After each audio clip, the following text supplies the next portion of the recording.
တိတ်မှာဘာတွေပဲဖြစ်ခဲ့အတိတ်ကအတိတ်ပဲပြီးသွားပြီเนาะလက်ရှိကျမတို့ဆက်လျှောက်ရမှာကအနာဂတ်ဖြစ်တယ်မတူ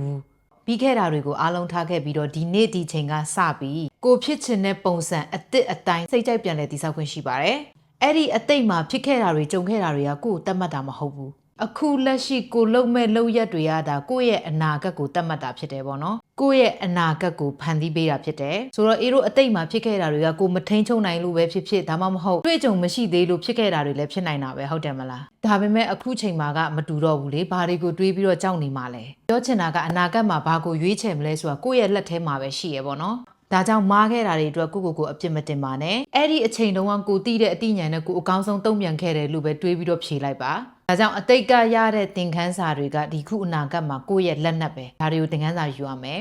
နောက်ပြီးတော့ဒီနေ့ဒီအချိန်လေးမှာကိုလုံနိုင်တာတွေကိုအကောင်းဆုံးလုပ်မယ်အကောင်းဆုံးဆောင်ရွက်မယ်ကိုလန်းလိုက်တဲ့ခြေလန်းတိုင်းကရှေ့ဆက်ပို့ပြီးတော့ကောင်းမွန်တဲ့ခွန်အားတွေနဲ့အတူအနာဂတ်ကိုအကောင်းဆုံးဖန်တီးဖို့ပဲဖြစ်ပါတယ်ဒါကြောင့်ဘရောမနောင်တရပြီးမရှင်တန်တဲ့လို့ပြောချင်တာပါကိုယ်တိုင်ပဲယုံထွက်မှဖြစ်မှာအတိတ်ကနာကျင်မှုတွေကြုံခဲ့တာတွေကကိုမမယုံထွက်ဘူးဆိုရင်နှခါရှုံးမှာပဲဒါကြောင့်မလို့ကိုယ့်ရဲ့မနက်ခင်းတိုင်းကိုလှပစေချင်တယ်ဆိုရင်တော့မေ့ပြစ်တင်တာကိုမေ့ပြစ်ရမယ်လှုပ်เสียရှိတာကိုအကောင်းဆုံးတည်ဆောက်မယ်အလားဆုံးတည်ဆောက်မယ်ဒါပဲအများကြီးမတွေးနဲ့ဟုတ်တယ်မလားအများကြီးတွေးပြီးအများကြီးစဉ်းစားနေဒီကောင်းထဲမှာပြည့်ညက်ကြက်ပြီးတော့ဘာမှလုပ်လို့မရတော့ဘူးဒါကြောင့်မလို့အေးတို့တွေကမေးပြစ်တင်တာကိုမေးပြစ်ပြီးတော့ရှေ့ဆက်ရှောက်ရမယ့်ဟာကိုပဲ focus ထားပြီးအာရုံစိုက်ကိုလှုပ်เสียရှိတဲ့အလုပ်တွေကိုအကောင်းဆုံးဖန်တီးပါအကောင်းဆုံးတည်ဆောက်ပါလို့အတိတ်ထဲမှာပဲအမြဲလိုတဝဲလည်နေတဲ့သူတွေအတွက်အင်းနေနဲ့ခွန်အားရအောင်လို့ဗီဒီယိုလေးကို sharing လေးလုပ်ပေးလိုက်ပါတယ်အားလုံးကိုကျေးဇူးတင်ပါတယ်